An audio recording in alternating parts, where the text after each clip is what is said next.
जब भी मैं हिमालय में किसी उच्च शिखर की ओर जाता था तो मेरा ध्यान केवल उस उच्च शिखर की ओर रहता था। कितने खड्डे पार किए, कितनी दरियां पार किए, कितने पहाड़ पार किए, कितने जगह गिरा, उधर कभी ध्यान नहीं दिया। मैं चाहता हूं ये सब बातें आज भूल जाओ, ये सब बातें भूल जाओ। कल से उस पहाड़ की ऊंचाई की ओर देखो, इसको मोक्ष कहते हैं। एक एक दिन है, आज के दिन में ये सब विचार मंथन कर लो, सोच लो। जो जो बातें बता रहा हूं उसमें अपने को रख के देख लो, आप कहाँ बैठ रहे हो वो भी देख लो। और उसके बाद में कल से वर्तमान में रहने का सीखो।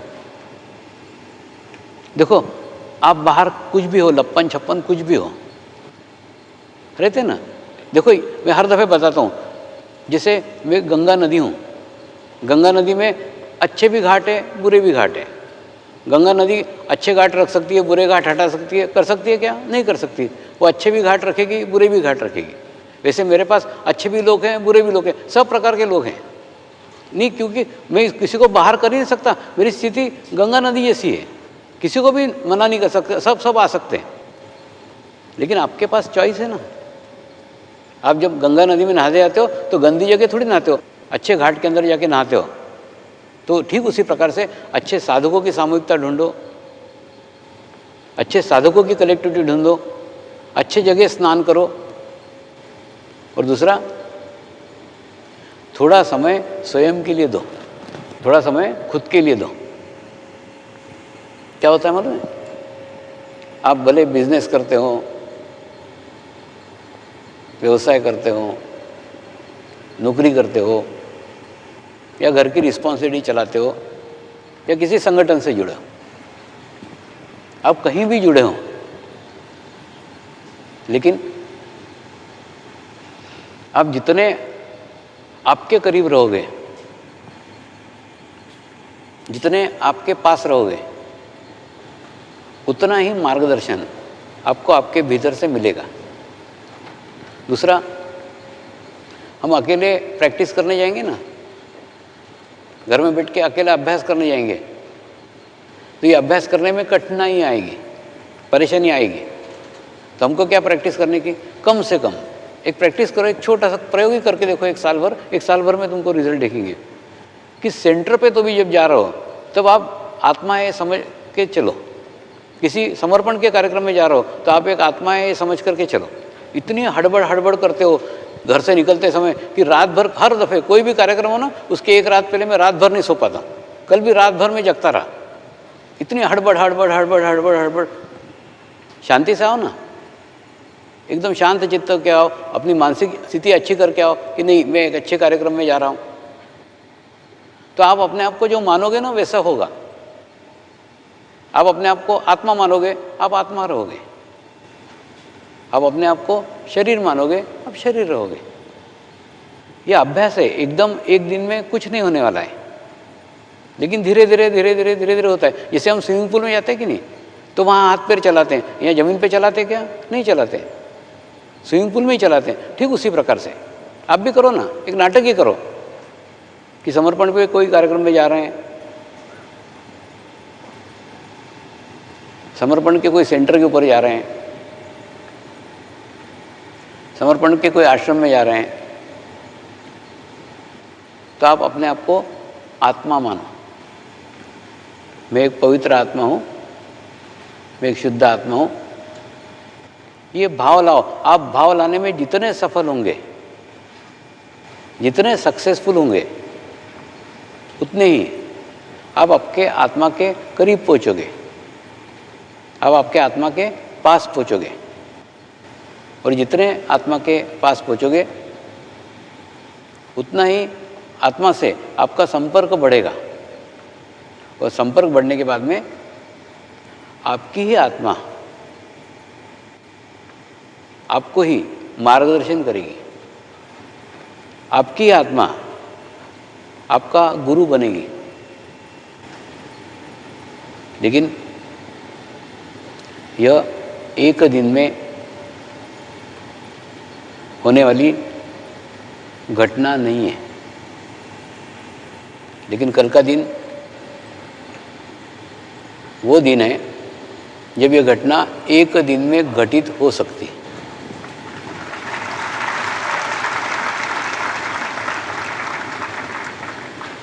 मैं आपको प्रिपेयर कर रहा हूँ, आप जितने तैयार होंगे, सब कुछ ना मानने के ऊपर है।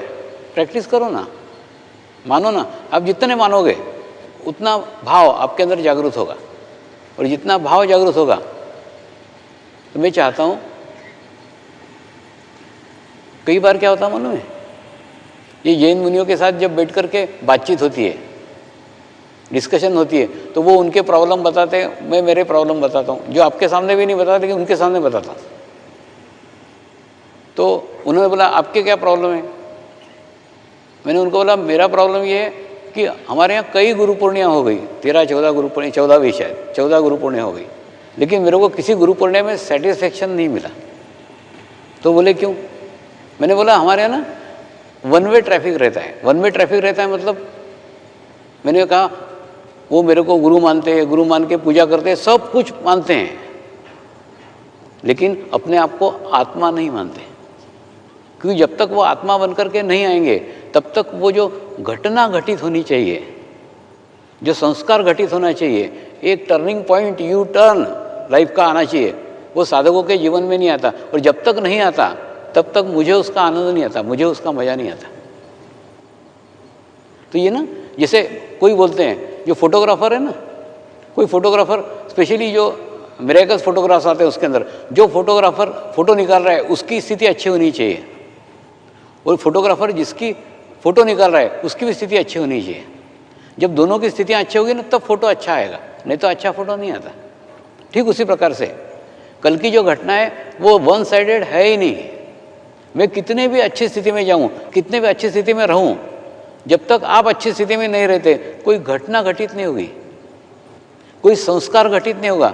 संस्कार इसलिए कह रहा हूँ, जैसे होता है कि नहीं, अपन एक आधा फिल्मी गाना सुनते हैं 5 मिनट, और 5 मिनट सुनने के बाद में 5 मिनट हमको अच्छा लगता है, हाँ अच्छा लगा, बहुत अच्छा लगा, लेकिन उससे कुछ अंदर चेंजेस नहीं आया, हमारे भीतर कोई बदलाव नहीं आया। थोड़ी देर हमको अच्छा लगा, लेकिन वही अगर आप कोई क्लासिकल गीत का कोई राग सुनते हैं तो उन रागों का इफेक्ट आपके शरीर के ऊपर, आपके अंतर मन के ऊपर प्रतिबिंबित होता है, उसके अंदर आपके अंदर चेंज आता है, आपके अंदर बदलाव आता है। ठीक उसी प्रकार से ये संस्कार है। संस्कार यानी क्या? एक ऐसी घटना है जिसके अंदर आपके अंदर आमूल परिवर्तन हो सकता है, आमूल चेंज आ सकता है, एक दिन में हो सकता है। कल का दिन आपके जीवन का महत्वपूर्ण दिन सिद्ध हो, ये मेरी इच्छा है। नहीं, मुझे खूब दुख होता है, इतने पता नहीं कहाँ से दौड़ दौड़ के तुम आते हो, सब इकट्ठा होते हो, 3 दिन बिताते हो, 3 दिन वेस्ट करते हो, इतना खर्चा सब कर करके आते हो, लेकिन सिर्फ एक चीज़ से चूक जाते हो। वो चीज़ है अपने आप को आत्मा समझो। कल का दिन, सिर्फ कल के दिन के लिए अब अपने एक ही दिन मांग रहा हूँ, जीवन में तुमने इतना जीवन व्यतीत कर लिया, एक दिन अपने आप को आत्मा समझो, वो घटना घटित हो जाएगी, वो संस्कार घटित हो जाएगा। तो जो जैन मुनियों को मैंने मेरा दर्द बताया, दुख बताया कि गुरु पूर्णिमा मेरे को मज़ा नहीं आया, मैं चाहता हूँ कल की गुरु पूर्णिमा में आपके और मेरे जीवन में यादगार गुरु पूर्णिमा रहे।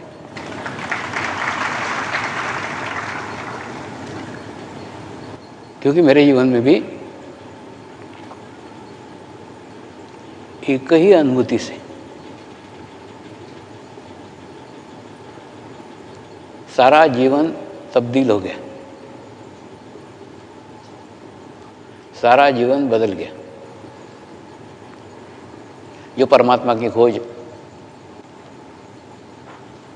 बाहर करते फिर रहा था,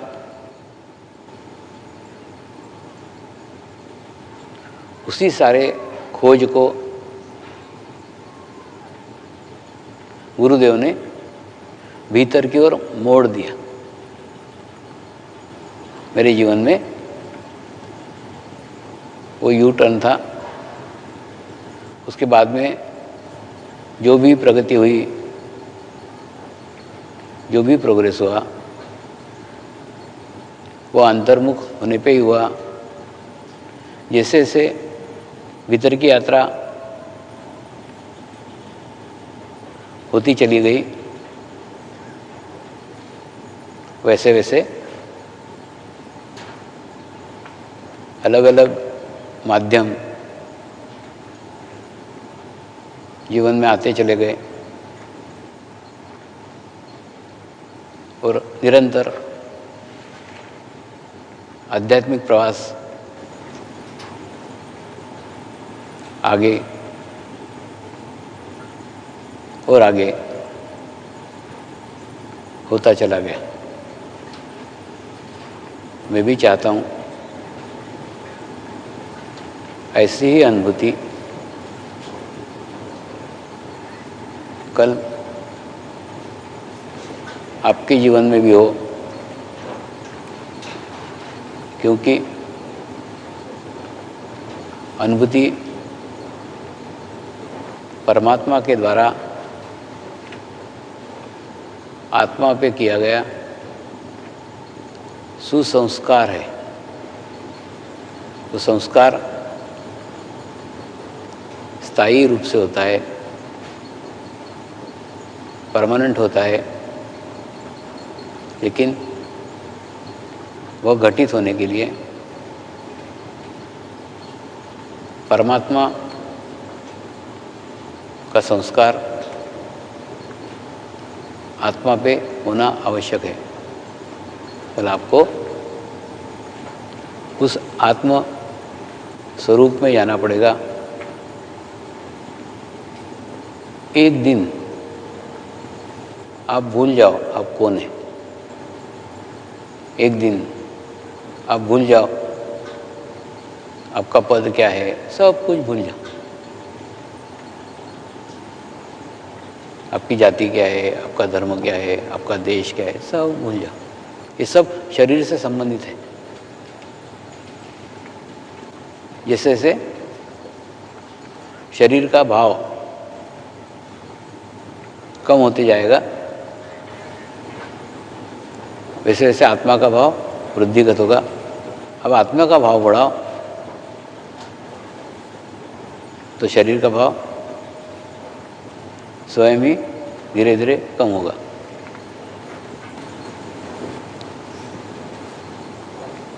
भविष्य में नया नया साहित्य लाया जा रहा है, तो मेरी इच्छा है आप उसको पढ़ो। आप कई बार ऐसे प्रश्न पूछते रहते हो इसके उत्तर कई पुस्तकों में, कई प्रवचनों में मैंने पहले ही दिए हुए हैं।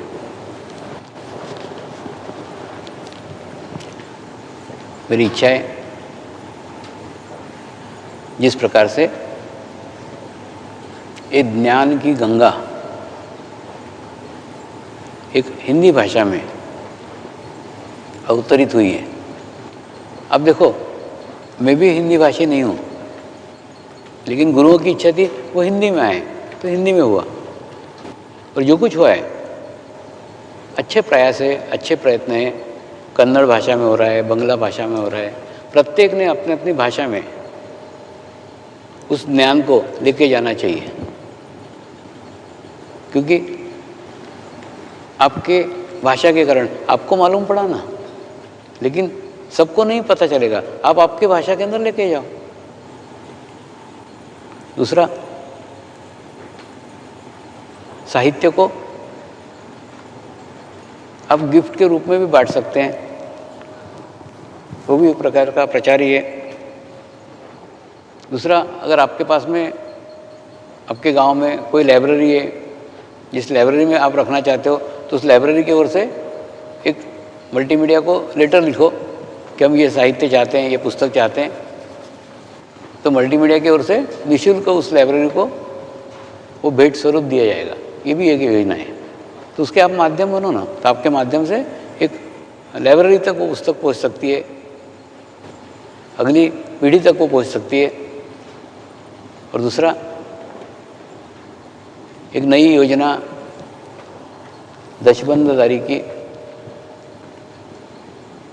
चालू की गई है। उस योजना में कई लोग जुड़े हैं और जुड़ रहे हैं। उस योजना का उद्देश्य जो बांधकाम के लिए खर्च होता है, जो कंस्ट्रक्शन के लिए खर्च होता है, उस खर्च के ऊपर की व्यवस्था करना है। तो उस योजना से क्या होता है, इस साल में कितना धनराशि आने वाला है वो हमको पता चल जाता है। तो उसी हिसाब से ट्रस्ट फिर उतने ही कंस्ट्रक्शन के कार्य उस साल में निकालता है। तो एक अच्छी योजना शुरू की गई है। दूसरा, अभी हाल ही में यह अनुभव आया कि संकल्पधारी जीवन का संकल्प लेते, मैं आजीवन कार्य करूँगा या कार्य करूँगी, और बाद में मैंने बताया ना अपेक्षा के साथ आता है। कोई अपेक्षा के साथ आता है कि ये वहाँ होना चाहिए, ये सुविधा वहाँ मिलना चाहिए, ये होना चाहिए, तो वो नहीं होती और उसके बाद में वो छोड़ करके चले जाते हैं। ऐसा अनुभव है। उससे दो नुकसान है। एक तो आश्रम को फिर किसी की व्यवस्था करना पड़ती है, फिर किसी का अरेंजमेंट्स करना पड़ता है, और दूसरा उनको भी आत्मग्लानि रहती है कि मैंने संकल्प किया था कि आजीवन कार्य करूंगा और मुझे छोड़ के जाना पड़ रहा है, ऐसी परिस्थितियां निर्माण हो गई। तो आत्मग्लानि का भाव उनके भी जीवन में, उनके जीवन पर्यंत रहता है। तो इसी में से बचने के लिए एक नया रास्ता निकाला है, नया मार्ग निकाला है कि जैसे कोई लड़का है तो लड़के ने अपना एजुकेशन ख़त्म होने के बाद, अपनी शिक्षा ख़त्म होने के बाद 1 साल आश्रम को सेवा देनी चाहिए। दूसरा, कोई लड़की है तो उसने अपना एजुकेशन ख़त्म होने के बाद शादी के पहले 1 साल आश्रम को सेवा देनी चाहिए।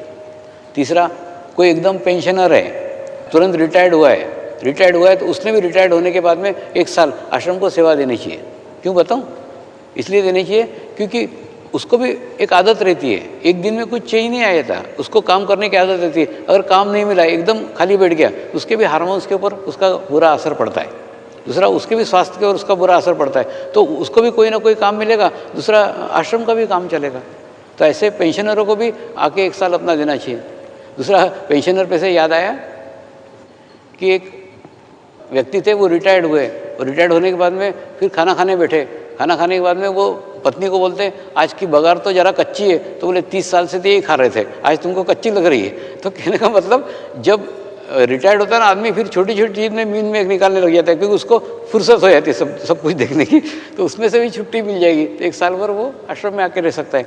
और चौथा, जो जीवन में असफल व्यक्ति है, अब जरा ध्यान से सुनो, जो जीवन में असफल व्यक्ति है, मेरे को खोटे सिक्के चाहिए जो कहीं नहीं चले हो, क्या होता है बताता हूँ आपको। कई बार ना आपको आपके कर्म के भोग भोगना रहते हैं, तो आप कहीं पे भी प्रयत्न करोगे, कहीं भी प्रयास करोगे तो असफल होगे। इधर प्रयास किया असफल, उधर प्रयास किया असफल, उधर प्रयास किया असफल। तो प्रश्न ये आता है, फिर प्रयास कहाँ करें? कोई भी प्रयत्न करें, कोई भी धंधा करे, कोई भी बिजनेस करे, कोई भी नौकरी करे, सब जगह उनको नुकसान होता है। तो ऐसे अगर कोई असफल व्यक्ति है तो उन्होंने आके आश्रम में सेवा देना चाहिए। जब वो निस्वार्थ भाव से काम कर, क्या होता है मालूम है? जब आदमी का चित्त खराब होता है ना, तो उसको लगता है ये भी करना चाहिए, वो भी करना चाहिए, वो भी करना चाहिए, सब करने के लिए जाता है और उसके बाद में कहीं से भी सफलता नहीं होती। जैसे मैं कई बार बताता हूँ कि अगर आप ऊपर से नीचे गिर रहे हो तो गिरने का एक फोर्स निर्माण हो गया है। आप कहीं पे भी टिकने का कोशिश करोगे और ऊपर चढ़ने का जैसे ही कोशिश करोगे ना, आपको फिर ऊपर से आपका फोर्स नीचे गिरा देगा। ये समझ लो, ये आदमी है, ऊपर से यहाँ तक गिरा है, उसके बाद में उसने इच्छा किया कि मेरे को यहाँ चढ़ने का है, तो क्या होगा? वो जो फोर्स है उसको और नीचे गिराएगा, फिर ये ऊपर चढ़ने की कोशिश करेगा। यानी जितने बार वो ऊपर चढ़ने का कोशिश करेगा उतने बार वो नीचे गिरेगा। तो आवश्यकता क्या है? उसको स्थिरता की आवश्यकता है, उसको स्टेबिलिटी की आवश्यकता है। अब प्रश्न बोलोगे कि अगर उसको साल भर स्टेबिलिटी चाहिए या 2 साल स्टेबिलिटी चाहिए, तो उसके खाने पीने की व्यवस्था क्या है? तो खाने पीने की, रहने की व्यवस्था उसने आश्रम में आके रहना चाहिए। तो ऑटोमेटिकली क्या होगा मालूम है? उसकी वो व्यवस्था हो जाएगी। और दूसरा, उसका बुरा समय व्यतीत हो जाएगा। इनबैलेंस स्थिति व्यतीत हो जाएगी, एक अच्छा माहौल मिलेगा, एक अच्छी स्थिति मिलेगी। और जब स्थिति बैलेंस हो जाएगी, जब उसको उसके आश्रम के अंदर सक्सेस मिलना चालू हो जाए, उसको उसके आश्रम के अंदर सफलता मिलना चालू हो जाए, तो समझ लेना चाहिए अब मैं बैलेंस हो गया, मैं संतुलित हो गया, फिर अपने व्यवहार के जीवन में उसने जाना चाहिए। तो ऐसे चौथे अगर कोई असफल व्यक्ति हैं तो उन्होंने भी आश्रम में आके 1 साल 2 साल जितना समय उसका खराब है उतना उसने व्यतीत करना चाहिए, अपने आप को संतुलित करना चाहिए। देखो क्या होता है मालूम है, असफल व्यक्ति के प्रयास असफल रहते हैं और उसका रिजल्ट असफल आता है। तो पहले वो व्यक्ति को संतुलित करो ना। जो आदमी बैलेंस है उस आदमी के प्रयास भी बैलेंस रहेंगे, उसके रिजल्ट भी बैलेंस रहेंगे। तो आवश्यकता है उसको संतुलित करने की, उसको बैलेंस करने की। तो बैलेंस करने के लिए भी आश्रम का आश्रय ले सकते हैं, आश्रम के सानिध्य में आ सकते हैं, आश्रम को सेवा दे सकते हैं। तो ऐसे कई उपक्रम चलाए जा रहे हैं। आपको जो उचित लगे वो देखो, नहीं तो कम से कम 1 सप्ताह एक प्रण करो ना। साल भर में कितना बता रहा हूँ, पूरे साल के अंदर 1 सप्ताह आप आश्रम के लिए सेवा दो तो भी बहुत है। 1 सप्ताह दोगे ना तो भी आश्रमों का कार्य चलेगा और आपका भी कार्य चलेगा। उससे क्या होगा, लेकिन अपेक्षा रहित मतलब कोई सा भी काम करने की आपकी तैयारी होनी चाहिए। कहीं भी रखेंगे वहाँ रहने की तैयारी होनी चाहिए। तो कोई अपेक्षा नहीं आपको, मेरे को यहाँ ही रहने की अपेक्षा है, मेरे को यही पोस्ट चाहिए, ऐसा कुछ नहीं। जो पोस्ट देंगे उस पर कार्य करो, जिस आश्रम में रखें उस आश्रम में कार्य करो। ऐसे अपेक्षा रहित 1 सप्ताह ही दो। और दूसरा, आप आपका दो के रखो ना कि ये मेरा नाम पता है और मैं 1 सप्ताह देने के लिए तैयार हूँ। जब उनको आवश्यकता होगी आपको बुला लेंगे। तो 1 सप्ताह भी अगर आपने दिया ना तो उससे भी, और ये सब प्रयोग करके देखो, 1 साल करके देखो, 2 साल करके देखो, फिर आपके अंदर क्या चेंज आता है, आपके अंदर क्या बदलाव आता है, आप आपका देखो ना। तो ये सब एक्सपेरिमेंट है। जैसे मैंने अभी डॉक्टर को बताया कि मैंने एक प्रयोग किया है, आप करके देखो। प्रयोग ये है कि जिस डॉक्टर का ब्लड प्रेशर बढ़ा हुआ है, उस डॉक्टर अगर कोई भी पेशेंट का ब्लड प्रेशर देखेगा ना तो उसका बढ़ा हुआ ही ब्लड प्रेशर आएगा।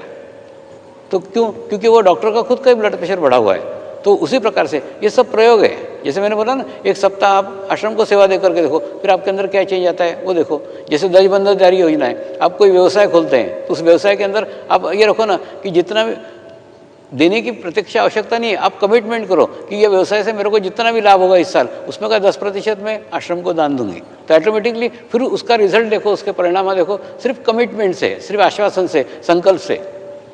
हाँ, दूसरा संकल्प से बात याद आई। तो मैं ना पहले दिन यहाँ आया था, पहले दिन यहाँ आया, गुरु शक्ति धाम के अंदर बैठा। उसका ना, अब दिल्ली जी पार करो तो एकदम आपको एक अच्छा वातावरण प्राप्त होता है, एक अच्छी स्थिति प्राप्त होती है। और जैसे माँ आने के बाद में छोटे बच्चे कंप्लेंट करते हैं ना, वैसे ये मूर्ति कंप्लेंट कर रही थी। क्या होता है बताता हूँ। आदमी जब संकट के अंदर आता है, आदमी जब प्रॉब्लम के अंदर आता है ना, तो वो इतने सारे मंदिरों में माथा टेकता है और इतने जगह कमिटमेंट करता है, मैं ये करूँगा, वो करूँगा, वो करूँगा, वो करूँगा। और बाद में जब वो पूर्ण हो जाती है तो वो खुद भूल जाता है कि वो कहाँ करके गया। तो वो मूर्ति ने कंप्लेंट किया, लोग कमिटमेंट करके जाते हैं और बाद में पूर्ण नहीं करते, बाद में भूल जाते हैं। तो उसमें वचन दोष लगता है। आपने जो वचन दिया है, तो पहली बात तो कमिटमेंट ही मत करो।